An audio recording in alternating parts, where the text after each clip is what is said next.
We finally made it to the very end of my 2022 NFL free agency predictions. This time, we got the secondary edition. So before this video does get started, hit that like button if you enjoyed, as it really helps out the channel. And also make sure to subscribe if you guys are new and you guys enjoy this type of content, so you don't miss out on any new videos like this. Plus, I'm trying to hit 1,000 subscribers, and once I reach my goal, I'm finally going to do a face reveal. But with that being said, let's go ahead and let's get this video started.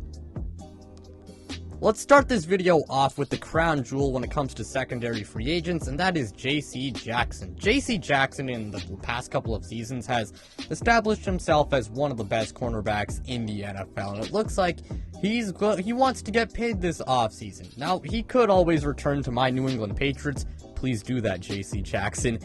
Or he could sign with a team like the Raiders, the Chargers, the Bengals, the Steelers, maybe the Colts or the Commanders or the New York Jets. But unfortunately, I do have him signing with the Las Vegas Raiders. I'm just gonna mentally prepare myself, not to be disappointed. And I mean, it really looks like J.C. Jackson, he probably won't he might not re-sign with the Patriots. Like, there's a high likelihood, because it doesn't seem like the Patriots want to pay him. I do have him going to the Raiders because, well, the whole Josh McDaniels connection, plus it seems like Casey Hayward is leaving the Raiders. But yeah, please re-sign with the Patriots, J.C. Jackson.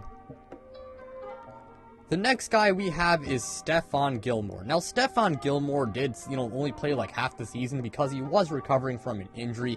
And yes, he's getting up there in age, but he's still one of the best cornerbacks in the NFL, and he should draw plenty of interest. He could sign with a team like the Raiders, the Chargers, the Bengals, the Steelers, the Colts, the Commanders, the Cardinals, the 49ers, and maybe the Patriots. Maybe he has a reunion. I don't know about that, but yeah, those are some teams where he could sign. And I have him signing with the San Francisco 49ers. And the reasons why is because I think Gilmore might have to settle on a cheap 1 to 2 year deal before he does get paid. But, at the same time, he could also just get paid straight up. And the 49ers will probably clear up like $25 million in cap space, because they're going to be letting go of Jimmy Garoppolo soon, whether that be cut or trade. And Gilmore would be a good fit, because the 49ers, they are one of the better teams in the league, but they also need some cornerback help. And Gilmore, he would be good veteran presence and leader, while also being one of the best cornerbacks in the NFL.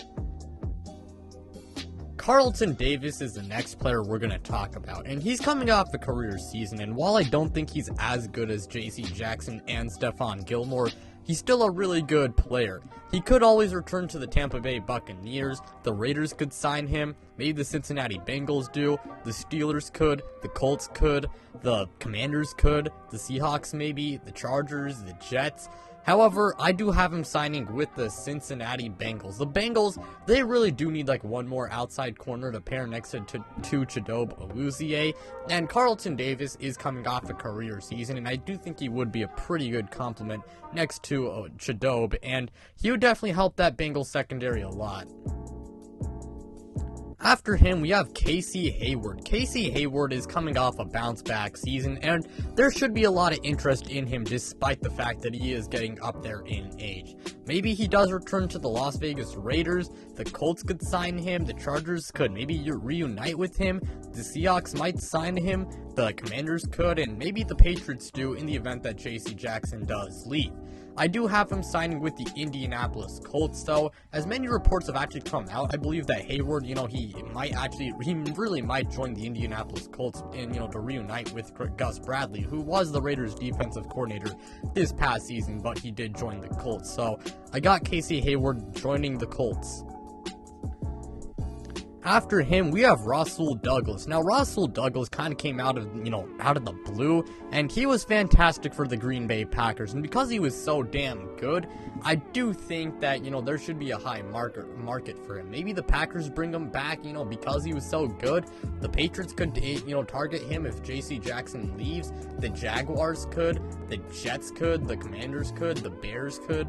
The Buccaneers could if Carlton Davis leaves. The Ravens might sign him as, like, secondary depth. And maybe he does reunite with the Eagles. I believe he did play with the Eagles, for a couple of years.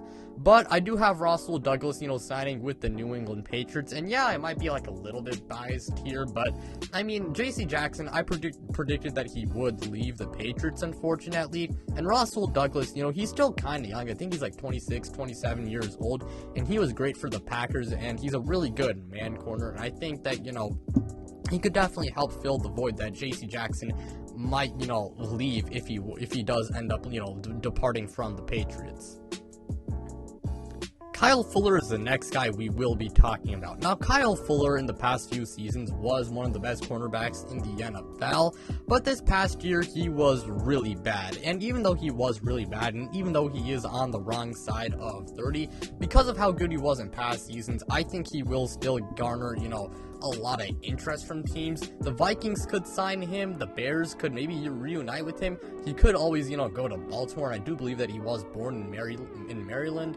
The Jets could sign him, maybe the Buccaneers do, the Eagles could, the Patriots could, the Raiders could, or the Arizona Cardinals. But I do have him going to the Minnesota Vikings, because even though Fuller had a down season, I think the Vikings just really need some cornerback help. And I mean, I think they will take a shot on Kyle Fuller, who I don't think will be super expensive, and along with that, he could, really help some of their young corners. And also the Vikings, I do believe that they run a similar defensive scheme that, Vic Fangio ran when Kyle Fuller was with the Chicago Bears. So I do have him going to the Minnesota Vikings. The second last corner we have is Charvarius Ward. Now, Charvarius Ward had a career season with the Kansas City Chiefs, and he should garner a lot of interest because of how good he was. I'm sure the Chiefs would love to bring him back, but if he were to leave, the Jets might have interest in him, the Buccaneers could, the Patriots could, the Cardinals could, maybe he goes to a division rival in the Las Vegas Raiders, the Bears could also have interest in him. But I do have him returning to the Kansas City Chiefs, because Tyrann Mathieu, he might really leave, and if he does leave, that secondary will he will leave a massive void. Now, even though Charvarius Ward is not a safety, he's still a very good player to have in the secondary, and while I do think Ward might demand some money, I don't think he'll be super duper pricey. Bryce Callahan is the final corner we will be talking about. He is just a slot corner, but he is one of the best slot corners in the entire league, and he should gain a lot of interest. I'm sure the Broncos would like to, bring him back. Maybe the Philadelphia Eagles have interest in him. The Jets could, the Tampa Bay Buccaneers could, the Raiders could, the Bears could, and maybe the Pittsburgh Steelers. And I do have Bryce Callahan signing with the Pittsburgh Steelers, because the Steelers' defense did take a step back, and part of it can be attributed to a lackluster secondary, and Callahan is one of the best slot cornerbacks in the league, and the Steelers will have some money to spend in the offseason. And while I do believe that they will try and improve their offensive line, secondary is something that I do think they will try and improve, and Bryce Callahan, he would sure as hell help that secondary a lot.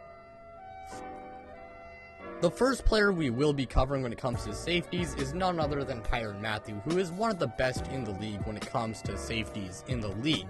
I do think he will gain a lot of interest from teams for obvious reasons. The Chiefs, I'm sure, would love to bring him back. The Ravens will have interest in him. The 49ers will. The Eagles will. Maybe the Raiders could. The Chargers could. And the Washington Commanders. But I do have Tyrann Mathieu signing with the Baltimore Ravens, because Baltimore needs secondary help outside of Marlon Humphrey and Marcus Peters. It seems like Mathieu really might leave Kansas City. When listening to interviews, it really sounds like, he gets kind of emotional talking about, his free agency decision, so that might indicate that he really could leave. So I do have him leaving and going to Baltimore, where he can get a sizable contract, while also, being able to compete for a ring. Marcus Maye is the next player I will be talking about. Now, Marcus Maye, in my opinion, is one of the most underrated players in the entire NFL, and although he spent a majority of 2021 injured, he's still a really good player that I'm sure will gain a lot of interest. The Chargers might look to pair him with Derwin James. Maybe the Jets are interested in re-signing him, even though, they haven't been able to get a deal done. The Dallas Cowboys could maybe sign him to a cheap deal. The Commanders could bring him in. The Eagles could. The Lions could, and maybe the San Francisco 49ers. And I do have the Philadelphia Eagles signing Marcus May because they do need safety help with Rodney McLeod aging and Anthony Harris being a free agent. And Marcus May, he could get a cheap deal due to an injury-riddled 2021, or he could just get, paid straight up. And he's a great dude all safety when healthy, and I'm sure the Eagles would love a player like him. The second last player we will be covering is Quandre Diggs. Quandre Diggs has been really good for the Seattle Seahawks and is one of the most underrated safeties in the entire league. He could sign with the Chargers, the Jets maybe, the Seahawks I'm sure would like to bring him back, the Commanders could sign him, the Eagles could, or the 49ers. And I do have him going to the Washington Commanders, because the Commanders do need some secondary help, especially at safety. And if they do want to have a top defense in the league, well, they really do need to improve that secondary. And the Seahawks are in a rebuild, and they could really potentially say goodbye to Quandre Diggs as a result, given the fact that he doesn't really fit the timeline. And to wrap up free agency predictions as we know it for this year, I got Marcus Williams, who is one of the better safeties in the league and is very good in coverage, and a lot of teams should have interest in him, given the fact that the Saints did not tag him. I'm sure the Saints would love to bring him back, even though they are kind of in cap hell as usual. Maybe the Falcons make a play for him, the Eagles could, the Commanders could, the 49ers could, the Lions could, or the New York Jets. And I do have him signing with the New York Jets because I do think Marcus May will leave, as you guys saw before, and they really do need secondary help, whether they retain Marcus May or not, because Marcus Williams, he is really good in coverage, and he is a couple of years younger than the aforementioned Marcus May. And while I do think that he will cost some money, I mean, the Jets can't afford it. They can't afford to spend some money in this year's offseason, and they really should. So yeah, that's what I gotta say for Marcus Williams, and I don't think he will return to the Saints because of cap reasons. But thanks so much for watching. That's gonna do it for today's video. If you guys enjoyed, again, like, subscribe, do all of that stuff, and of course, go ahead and check out my Twitter, my Instagram, and my podcast. Links to all three, they are in the description below. But without further ado, I'm out, you guys.